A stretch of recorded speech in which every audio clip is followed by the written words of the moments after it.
Hi guys, இந்த வீடியோவில் என்ன பார்க்க போகிறோம் அப்படின்னா 1 lakh இன்வெஸ்ட்மெண்ட்டை 1 year பிஃபோர் எதில் பண்ணியிருந்தா எவ்வளோ வந்திருக்கும் அப்படிங்கிறது தான் இந்த வீடியோவில் தெளிவாக பார்க்க போகிறோம். இந்த சேனலை இது வரைக்கும் சப்ஸ்கிரைப் பண்ணாமல் இருந்தீங்கன்னா மறக்காமல் சப்ஸ்கிரைப் பண்ணிக்கோங்க. இப்போது கோல்டு அப்படின்னு எடுத்துக்கிட்டிங்கன்னா 1 lakh வந்து 1 year பிஃபோர் போட்டிருந்தீங்கன்னா இப்போ 1.5 lakhs கிடச்சிருக்கும். நியர்லி 50%க்கு மேலே ஒரு நல்ல ரிட்டர்ன் கொடுத்துருக்கு. சில்வர் 1 lakh போட்டிருந்தீங்கன்னா 1,60,000 வரைக்கும் கொடுத்துருக்கு.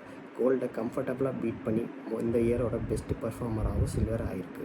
நிஃப்டியை பொறுத்த வரைக்கும் இந்த இயர் ஃபுல்லாகவே ஃப்ளாட்டாக தான் ட்ரேட் ஆகிருக்கு. ஸோ 1 lakh போட்டிருந்தீங்கன்னா உங்களுக்கு 1,03,000 to 4,000 வரைக்கும் தான் கிடச்சிருக்கும்.